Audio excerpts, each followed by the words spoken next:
ഈശോ മിശിഹായ്ക്ക് സ്തുതിയായിരിക്കട്ടെ. തെനാക്ക് തിരുപ്പിറവി കഴിഞ്ഞ് വരുന്ന ഞായറാഴ്ച തിരുക്കുടുംബത്തിൻ്റെ തിരുനാൾ ദിവസം. വിശുദ്ധ ഔസേപ്പിതാവും മറിയവും യേശുനാഥനും അടങ്ങുന്ന തിരുക്കുടുംബം.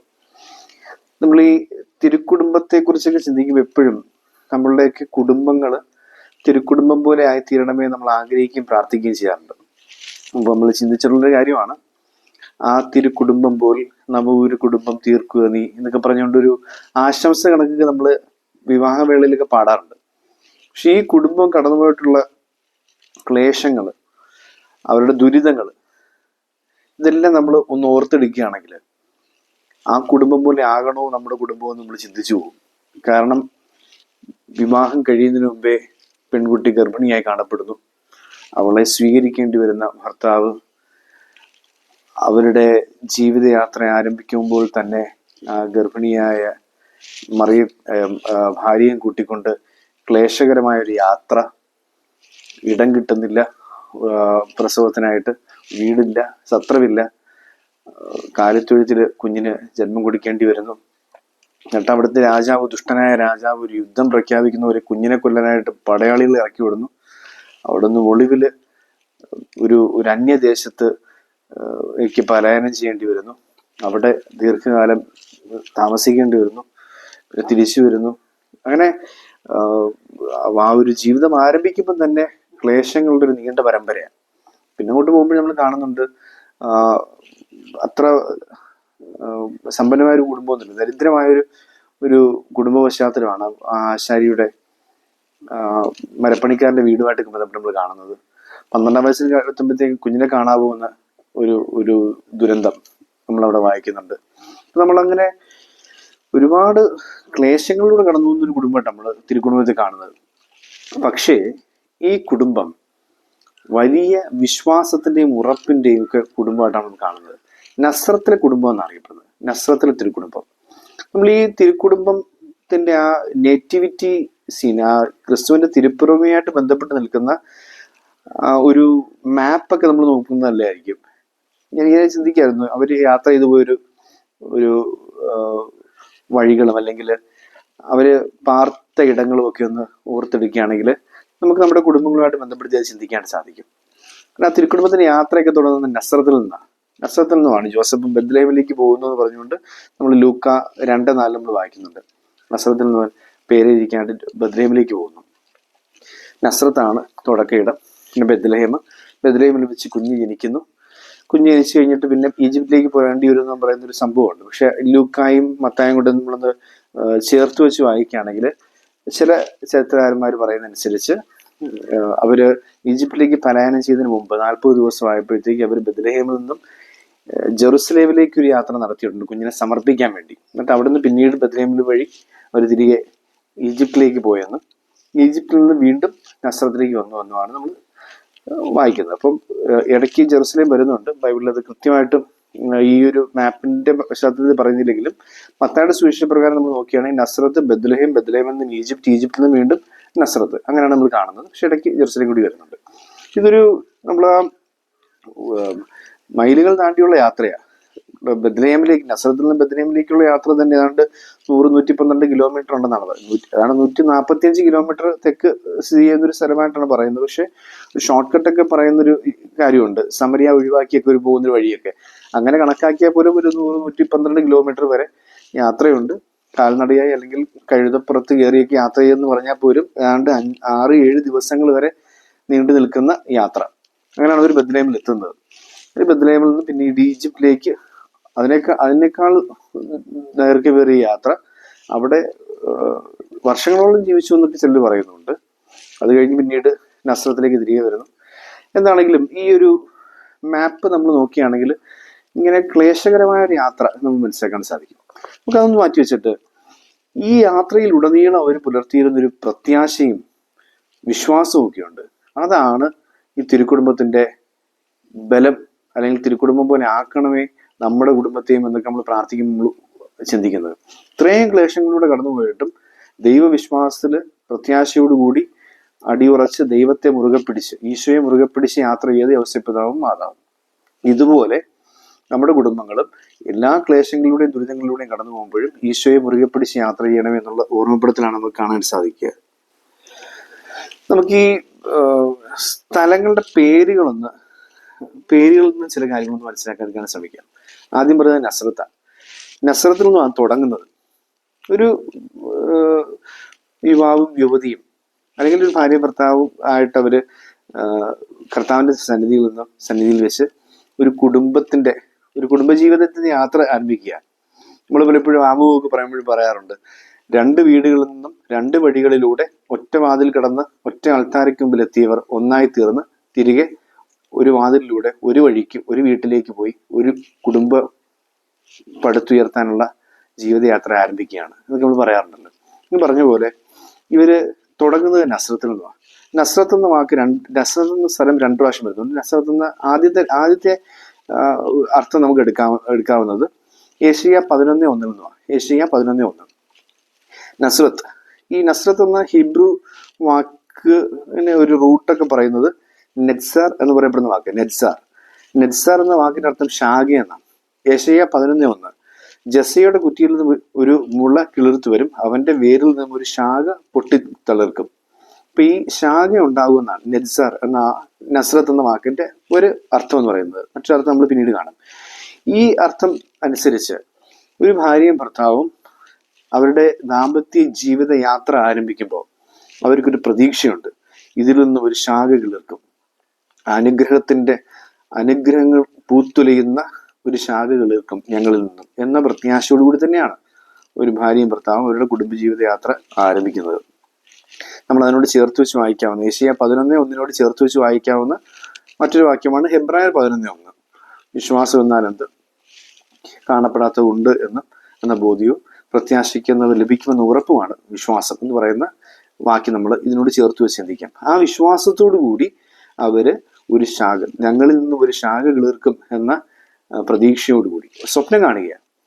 കുഞ്ഞുങ്ങളെ കുറിച്ച് മാത്രമല്ല, ഒരുപാട് നന്മകളെ കുറിച്ച് സ്വപ്നം കണ്ടുകൊണ്ടാണ് ആ യാത്ര ആരംഭിക്കുന്നത്. അപ്പൊ നസ്രത്ത് എന്ന് പറയപ്പെടുന്ന ആ ശാഖ കിളിർക്കും പൂത്തുലയും എന്നൊക്കെയുള്ള ആ ഒരു പ്രതീക്ഷയോട് സ്വപ്നം കണ്ടുകൊണ്ടും വേണം ഈ യാത്ര ആരംഭിക്കാൻ, ദാമ്പത്യ ജീവിതം ആരംഭിക്കാനായിട്ട്.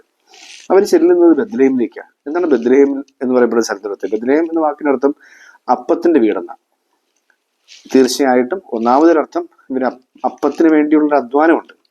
ഭാര്യയും ഭർത്താവും പരസ്പരം സഹായിച്ചുകൊണ്ട് അവരുടെ കുടുംബജീവിതം മുന്നോട്ട് കൊണ്ടുപോകാനായിട്ടുള്ള ഭൗതികമായിട്ടുള്ള ക്ലേശങ്ങളിലൂടെ ഒരു കടന്നു പോകുന്നുണ്ട്. ഒരു അധ്വാനമുണ്ട്. അതാണ് ബെത്ലഹേം സൂചിപ്പിക്കുന്ന ഒന്നാമത്തെ അർത്ഥം. രണ്ടാമത്തെ അർത്ഥം എന്ന് പറയപ്പെടുന്നത് അന്നന്ന് വിടുന്ന അപ്പം തരണമേന്ന് നമ്മൾ സ്വർഗസ്നാപിതാവിന്റെ പ്രാർത്ഥന ഈശോ പഠിപ്പിച്ചപ്പോൾ അതിനർത്ഥം കൃപകൾ ആവശ്യമായിട്ടുണ്ട്. അവരുടെ അധ്വാനത്തിലൂടെയുള്ള ഫലം ഭൗതികമായിട്ട് അവർ നേടുന്ന പോലെ തന്നെ പ്രാർത്ഥനകളുടെ ഫലം അനുഗ്രഹമായിട്ട് അപ്പമായി അവർ നേടേണ്ടതായിട്ടുണ്ട്. ഈ 2 കാര്യങ്ങളിലും അവർ ഒരുമിച്ച് നിൽക്കണം.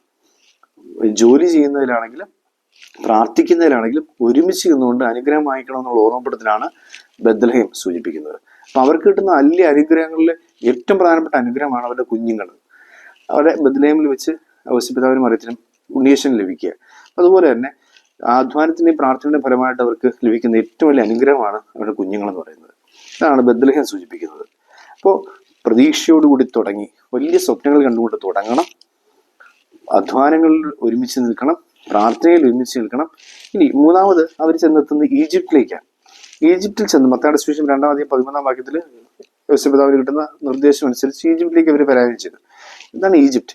ഈജിപ്റ്റ് ഒരു അഭയകേന്ദ്രമാണ്. നമ്മൾ അബ്രഹാമിന്റെയും സാറായുടെയും സംഭവം എടുത്താലും യാക്കോബിന്റെയും കുടുംബത്തിന്റെ സംഭവം എടുത്താലും ഒക്കെ ഈജിപ്റ്റ് ഒരു അഭയകേന്ദ്രമാണ്. പക്ഷെ ഒരു പ്രശ്നമുണ്ട്, പിന്നീടത് അടിമത്വത്തിന്റെ നാടായിട്ട് മാറുന്നുണ്ട്, അടിമത്വത്തിന്റെ ഇടമായിട്ട് മാറുന്നുണ്ട്. അഭയം തേടാനുള്ള പല ഇടങ്ങളുമാണ്, പക്ഷെ അതിനെ സൂക്ഷിക്കുക, അത് പിന്നീട് അടിമത്വത്തിന്റെ ഇടങ്ങളായിട്ട് മാറാൻ സാധ്യതയുണ്ട്, ക്ലേശങ്ങളുടെ താഴ്വരയായി മാറാൻ സാധ്യതയുണ്ട്. ഈജിപ്റ്റ് എന്ന വാക്കിന്റെ അർത്ഥം തന്നെ ഒരു 2 ഫോർട്രസ് എന്നൊക്കെ പറഞ്ഞ ഒരു രണ്ട് തരം എന്താണ് ഒരു മിലിറ്ററി ഫോർട്രസ് എന്നൊക്കെ പറയും. അതിന്റെ ആ ഒരു സംരക്ഷണം കിട്ടുന്ന ഇടം എന്നൊക്കെ ഒരു അർത്ഥം ഉണ്ടെങ്കിൽ പോലും അതിന് മറ്റൊരു അർത്ഥം കൂടി ഉള്ളത് ഈജിപ്റ്റ് എന്നതിന് മിസാരിം എന്നാണ് ആ നാടിന്റെ ആദ്യകാലത്തെ പേര്. അപ്പൊ അതിന് പറയുന്നത് land of distress, land of limitations എന്നൊക്കെ ഒരു അർത്ഥം തന്നെ അതിനുണ്ട്. കുറെ പരിമിതികളും ഞെരുക്കങ്ങളും ഒക്കെയുള്ള ഒരു നാട് കൂടിയാണ് ഈജിപ്റ്റ്. അതായത് ക്ലേശങ്ങളുടെ താഴ്വരകളിലൂടെ നിങ്ങൾ യാത്ര ചെയ്യാൻ പോവുക. ഈ ബത്ലഹേമിലായിരിക്കുമ്പോൾ പോലും നമ്മൾ കാണുന്നൊരു കാര്യമുണ്ട്. ദരിദ്രമായ സാഹചര്യങ്ങളിലൂടെ കടന്നു പോകുമ്പോഴും ഒരുമിച്ച് അതിനെ ഈ കാലിത്തൊഴുത്തിനെ കൊട്ടാരമാക്കി തീർക്കുന്ന രീതിയിലുള്ള സന്തോഷം അവർക്കുണ്ടായിരിക്കണം എന്നുള്ളത് ഒരു ഓർമ്മപ്പെടുത്തലാണ് ബത്ലഹേമില്. അതുപോലെ തന്നെ ഈജിപ്തിലൂടെ കടന്നു പോകുമ്പോഴും ഒരുപാട് ക്ലേശങ്ങളിലൂടെ അവർ കടന്നു പോകേണ്ടി വരും. ദാരിദ്ര്യത്തിലും സമ്പന്നതയിലും ആരോഗ്യത്തിലും അനാരോഗ്യത്തിലും എന്നൊക്കെ പറയുന്ന കാര്യമുണ്ടല്ലോ. അപ്പൊ ഇവിടെ ഇവരിങ്ങനെ ഒരുപാട് ക്ലേശങ്ങളിലൂടെ കടന്നുപോയി. പക്ഷേ ഇവിടെ നിന്ന് തിരിച്ചു വരും. ഈജിപ്റ്റ് ഒരു ഓർമ്മപ്പെടുത്തൽ കൂടിയാണ്. അതായത് ഈജിപ്തിൽ നിന്നും ഞാൻ എൻ്റെ മകനെ വിളിക്കും എന്നൊക്കെ പറയുന്നൊരു വാക്യമുണ്ട് പ്രവാചക വാക്യങ്ങൾ വായിക്കുന്നതനുസരിച്ച്. അതായത് ഈജിപ്തിൽ നിന്നും പുറത്തു കൊണ്ടുവരാനായിട്ട് ആ നൈൽ നദിയിൽ നിന്നും എടുക്കപ്പെട്ട ജലത്തിൽ നിന്നും എടുക്കപ്പെട്ട മോശയുണ്ടായിരുന്നു. ആ മോശ ആ ജലത്തെ പുറത്തു കൊണ്ടുവന്നുള്ളത് എന്ന് പറഞ്ഞാൽ ഈ കുടുംബത്തിന്റെ ക്ലേശങ്ങളിലൂടെ ഇത് കടന്നു പോകുമ്പോഴും ഈജിപ്റ്റ് എന്ന വാക്ക് സൂചിപ്പിക്കും പ്രകാരം ഒരു കുടുംബം അതിന്റെ ക്ലേശങ്ങളിലൂടെ കടന്നു പോകുമ്പോൾ അതിനെ പുറത്തു കൊണ്ടുവരേണ്ടത് അതിന്റെ മകന്. ആ മകൻ പുറത്തു കൊണ്ടുവരും. അവന് ഒരു പുറപ്പാട് മോശ വഴി ഉണ്ടായതുപോലെ ഇസ്രായേൽ ജനത്തിൽ ഉണ്ടായ പോലെ യേശു പിന്നീട് യേശുവിന്റെ സാന്നിധ്യത്തിൽ തിരുക്കുടുംബം തിരികെ വന്നതുപോലെ നസ്രത്തിലേക്ക് തിരികെ വന്നതുപോലെ ക്ലേശങ്ങളുടെ താഴ്വരയിൽ നിന്നും ആ കുടുംബത്തെ തിരികെ കൊണ്ടുവരാനുള്ള ഉത്തരവാദിത്തം മക്കൾക്കുണ്ട്. ആ മക്കള് തിരികെ കൊണ്ടുവരണം. ആ പുറപ്പാടുണ്ടാവണം കുടുംബത്തിലും. അതാണ് ഈജിപ്റ്റ് സൂചിപ്പിക്കുന്ന മറ്റൊരു പ്രധാനപ്പെട്ട പാഠം. വീണ്ടും അവർ എവിടേക്ക് എത്തി എന്ന് നോക്കുമ്പോൾ നസ്രത്തിലെത്തി എന്നാണ് വീണ്ടും വായിക്കുന്നത്. അപ്പൊ നസ്രത്ത് നമ്മൾ ആദ്യം കണ്ടു, വീണ്ടും ഒരിക്കൽ കൂടി നസ്രത്തിനെ കാണിയാണ്. നസ്രത്ത് എന്ന് പറയുമ്പോൾ ഇപ്പൊ ഇവിടെ ഈ വാക്കിന് വേറൊരു അർത്ഥം കൂടി നമ്മൾ ചിന്തിക്കാൻ സാധിക്കും. നസാർ അഥവാ നാസീർ എന്നൊക്കെ പറയപ്പെടുന്ന വാക്കിന് നസ്രത്ത് എന്ന വാക്കും ബന്ധമുണ്ട്. അവൻ നസ്രായൻ എന്ന് വിളിക്കപ്പെടും എന്നൊക്കെ പറയുമ്പോഴത്തേക്ക് ഈ നസ്രത്ത് നാട്ടിൽ ജീവിച്ചുകൊണ്ട് അവനങ്ങനെ വിളിക്കപ്പെടുന്നു മാത്രമല്ല എന്നർത്ഥം. നസീർ വ്രതവുമായിട്ടൊരു കണക്ഷൻ അതിൽ പറയുന്നുണ്ട്. പഠന ബൈബിളിലൊക്കെ നമ്മൾ കാണുന്നുണ്ട്. പറയുന്നത് ഇങ്ങനെയാണ്: ഇസ്രായേൽ ജനത്തിന്റെ ഫിലിസ്തീന്റെ കയ്യിൽ നിന്ന് രക്ഷിക്കാൻ വേണ്ടി ദൈവത്താൽ നിയോഗിക്കപ്പെട്ട ദൈവത്തിന് സമർപ്പിക്കപ്പെട്ട വ്രതമെടുത്ത സാംസനെ പോലെ ആ വ്രതം എടുത്തു എന്നല്ല, ആശീർവാദം ഈശോ എടുത്തു എന്നല്ല, പക്ഷെ ആ ദൈവത്തിന് സമർപ്പിക്കപ്പെട്ടവനായ മക്കള് ഉണ്ട്. ഇപ്പൊ ദൈവത്തിന് സമർപ്പിക്കപ്പെട്ട മക്കള് ജീവിക്കേണ്ട ഇടമാണ് ഇനി ഈ വീട്. അപ്പൊ അവര് അധ്വാനത്തിലൂടെ ഈ കുടുംബത്തെ പുറത്തേക്ക് കൊണ്ടുവന്നു മാത്രമല്ല, അവരുടെ സമർപ്പണത്തിലൂടെയും അവരുടെ വിശ്വാസത്തിലൂടെയും പ്രാർത്ഥനയിലൂടെയും ഈ കുടുംബത്തിന് വഴി നടത്തേണ്ടതായിട്ടുണ്ട്. ഇതാണ് നമ്മൾ വായിക്കുന്ന ഈ നസ്രത്ത് എന്ന് പറയപ്പെടുന്ന രണ്ടാമത്തെ ഇടം കൂടി നമ്മൾ മനസ്സിലാക്കേണ്ടത്. അപ്പൊ അങ്ങനെ അവരുടെ യാത്ര അവസാനിക്കുക. പക്ഷെ നമ്മൾ ഓർക്കേണ്ട ഒരു കാര്യമുണ്ട്. ഇവിടെ തിരുക്കുടുംബത്തിന്റെ ഈ യാത്ര അവസാനിച്ചവർ നസ്രത്തിലെത്തി എന്നൊക്കെ പറയുമ്പോഴും പിന്നീട് ഒരു സംഭവം കൂടി തിരുക്കുടുംബത്തിന്റെ പ്രസൻസ് നമുക്ക് കാണാൻ സാധിക്കും. തിരുക്കുടുംബത്തെ രണ്ട് സമയത്ത് നമ്മൾ ജെറുസലേമിൽ കാണുന്നത്. ഒന്ന് ലൂക്ക 2:22, രണ്ടാമത്തെ അത് സമർപ്പണത്തിന് വേണ്ടിയാണ്. നമ്മൾ നേരത്തെ കണ്ടു, കർത്താവിന് സമർപ്പിക്കപ്പെട്ട കുഞ്ഞുങ്ങൾ ഉണ്ടാവണം. 2 ലൂക്ക 2:41 12-ാം വയസ്സിൽ ദേവാലയത്തിൽ വെച്ച് കാണാതെ പോയി എന്ന് പറയുന്ന സംഭവം വായിക്കുന്നുണ്ട്. അപ്പൊ ഇടയ്ക്ക് കുഞ്ഞുങ്ങളെയൊക്കെ കാണാതെ പോകുന്നൊരവസ്ഥ കൂടി ഉണ്ടാകുന്നുണ്ട്. നമ്മുടെയൊക്കെ കുടുംബങ്ങളിൽ പള്ളിയുമായിട്ട് ബന്ധപ്പെട്ടാണെങ്കിലും കുടുംബത്തിനകത്താണെങ്കിലും കൺമുമ്പിലുണ്ട്, പക്ഷെ കാണാതെ പോവുക. അവർ വേറെ ഏതോ ലോകത്താണ്. നമ്മളവരെ അറിയുന്നില്ല, അവർ നമ്മളെ അറിയുന്നില്ല. അവർ വേറെ ഏതോ ലോകത്ത്. അവർ വീട്ടിനകത്ത് ഫിസിക്കൽ പ്രസൻസ് ഒക്കെ ഉണ്ട്. അവർ ശാരീരികമായിട്ട് ഈ വീടിനകത്തുണ്ട്, പക്ഷെ മാനസികമായിട്ട് അവർ ഈ വീടിനകത്തില്ല. അവർ വേറെ എവിടെയാണ്. അവർ വേറെ ഏതോ വഴിക്കൊക്കെ പോകുന്നുണ്ട്, പല വഴിക്ക്. അത് വീട്ടില് അവരെ ഉൾക്കൊള്ളുന്നില്ല എന്നുള്ള രീതിയിലാണ് അതിന് പോകുന്നത്. അപ്പൊ ഇതിവിടെ നമ്മൾ മനസ്സിലാക്കേണ്ട കാര്യം ഇതാണ്. ഈ 12-ാം വയസ്സിൽ കാണാതെ പോയി എന്ന് പറയുന്ന ഒരു സംഭവം ഈശോയെ സംബന്ധിച്ചിടത്തോളം അത് വളരെ പോസിറ്റീവ് ഒരു കാര്യമാണ്. ദേവാലയത്തിനകത്തുനിന്നാണ് തിരികെ കിട്ടിയത്. പക്ഷേ നമ്മുടെ കുഞ്ഞുങ്ങളൊക്കെ പലപ്പോഴും ദേവാലയത്തിനകത്തുനിന്നാണ് പുറത്തേക്ക് പോകുന്നത്. ദേവാലയത്തിനകത്തുനിന്ന് കിട്ടാറില്ല, പുറത്താണ് അന്വേഷിക്കേണ്ടതായിട്ടുള്ളത്. വീട്ടിനകത്തില്ല, ദേവാലയത്തിനകത്തില്ല, പുറത്ത് അന്വേഷിക്കേണ്ടി വരുന്നു. പക്ഷെ ഉത്കണ്ഠയോടുകൂടി അന്വേഷിച്ച് മറിയത്തെയും യോസേപ്പിനെയും പോലെ ഓരോ മാതാപിതാക്കളും മെനക്കെട്ട് അന്വേഷിച്ച് ആ കുഞ്ഞുങ്ങളെ തിരികെ പിടിക്കേണ്ട ഒരു ഉത്തരവാദിത്തം കൂടി ഉണ്ടെന്ന് ഈ ജെറുസലേമിന്റെ രണ്ടാമത്തെ സംഭവം നമ്മൾ ഓർപ്പിക്കുക. അത് വളരെ പ്രധാനപ്പെട്ട കാര്യമാണ്. കുടുംബാംഗങ്ങളെ സംബന്ധിച്ചിടത്തോളം വളരെ പ്രധാനപ്പെട്ട കാര്യം. ഈ ദിവസങ്ങളിലൊക്കെ വായിച്ചൊരു കുഞ്ഞു കഥ ഇങ്ങനെ ഒരു മാസികയിൽ വായിച്ചതാണ്. അത് ഇങ്ങനെ പറയുന്നത് ഇങ്ങനെയാണ്: ഒരു സ്കൂളിൽ ഒരു ക്രിസ്മസ് ആഘോഷം നടക്കുകയാണ്. ഒരു പുൽക്കൂട് ഒരുക്കി വെച്ചു. സമയമായി, ആഘോഷത്തിന്റെ പ്രധാന മീറ്റിംഗ് ഒക്കെ എത്തിക്കഴിഞ്ഞപ്പോൾ ഉണ്ണീശനെ കാണാനില്ല. മുഴുവൻ അരിച്ചു പറക്കി ഉണ്ണീശനെ കാണാനില്ല. അവസാനം ഏതെങ്കിലും കുഞ്ഞുങ്ങൾ എടുത്തിട്ടുണ്ടോ എന്നൊക്കെ ചോദിക്കുമ്പോഴത്തേക്ക് ആരും ഉത്തരം പറയുന്നില്ല. അവസാനം അന്വേഷിച്ചു വന്നപ്പോൾ ഒരു കുട്ടിയുടെ കയ്യിൽ ഈ ഉണ്ണീശ ഇരിപ്പുണ്ട്.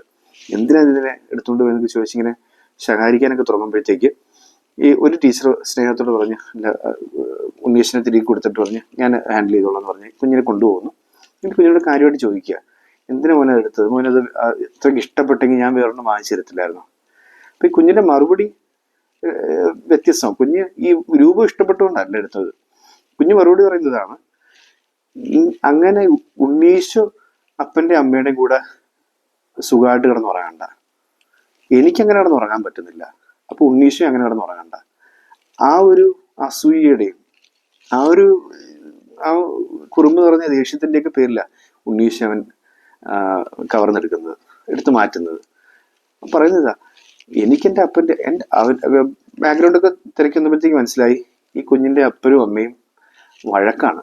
അവരൊരുമിച്ച് ജീവിക്കാറില്ല. അവർ ഒരു വീട്ടിൽ ഒരു മുറിയിൽ എന്നല്ല, അവർ പരസ്പരം കാണാറ് പോലും ഇല്ല. അപ്പൊ അതിന്റെ ഏറ്റവും വലിയ ദുരിതത്തിലൂടെ കടന്നു പോയിക്കൊണ്ടിരിക്കുന്ന ഈ കുട്ടിയാണ്.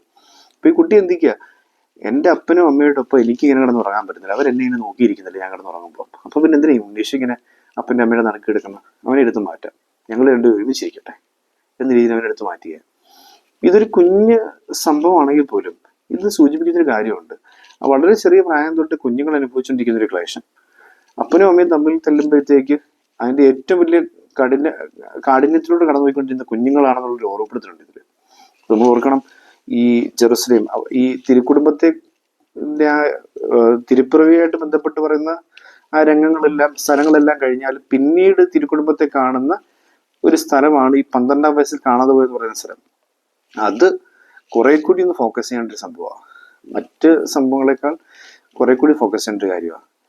എന്തൊക്കെയോ കാരണങ്ങൾ കൊണ്ട് ഒരുപക്ഷെ മാതാപിതാക്കളുടെ തിരക്കുണ്ടാവും, സ്നേഹം കാണും, പക്ഷെ തിരക്കുണ്ടാവും. ചിലപ്പോൾ അവരുടെ പരസ്പരമുള്ള സ്പർദ്ധ ഉണ്ടാവും, വഴക്കുണ്ടാവാം. ഈ കുഞ്ഞുങ്ങൾ ഒറ്റപ്പെട്ടു പോകുന്നുണ്ട്, ഈ കുഞ്ഞുങ്ങൾ കാണാതെ പോകുന്നുണ്ട്. അവരെ തിരികെ പിടിക്കാൻ വേണ്ടിക്കൊണ്ടൊരു ശ്രമം കൂടി ഈ ജെറുസലേം എന്ന് പറയപ്പെടുന്ന സ്ഥലം നമ്മൾ ഓർപ്പിക്കുക. ഇപ്പം ഈ പറയുന്ന സ്ഥലങ്ങളൊക്കെ, അല്ലെങ്കിൽ തിരുക്കുടുംബമായിരുന്ന സ്ഥലങ്ങളൊക്കെ നമ്മുടെ കുടുംബങ്ങളോട് ചേർത്ത് വെച്ച് ചിന്തിക്കാവുന്ന വളരെ വളരെ മനോഹരമായ സന്ദേശമാണ്. നസ്രത്തിൽ നിന്നും തുടങ്ങണം, പൂത്തുലയും എന്നൊരു പ്രത്യാശയോടുകൂടി വേണം ദാമ്പത്യം ആരംഭിക്കാൻ, പ്രാർത്ഥനയോടുകൂടി വേണം. പിന്നെ അധ്വാനങ്ങൾ, അപ്പത്തിന്റെ നഗരത്തിലൂടെ പോകുമ്പോൾ, ബദ്ലേമിലൂടെ പോകുമ്പോൾ അധ്വാനം വേണം, ദൈവകൃപയ്ക്ക് വേണ്ടി ഒരുമിച്ചുള്ള പ്രാർത്ഥന വേണം. പിന്നെ ക്ലേശങ്ങളുടെ ഈജിപ്തിലൂടെ കടന്നു പോകുമ്പോഴും മക്കൾ നമ്മളെ തിരിച്ചു കൊണ്ടുവരും എന്നൊരു പ്രതീക്ഷ മാതാപിതാക്കളിലുണ്ട്. അത് മക്കൾ നിറവേറ്റി കൊടുക്കണം. മക്കൾ വേണം അവരെ ക്ലേശത്തിന് നാടുകളിൽ നിന്ന് തിരികെ കൊണ്ടുവരാനായിട്ട്.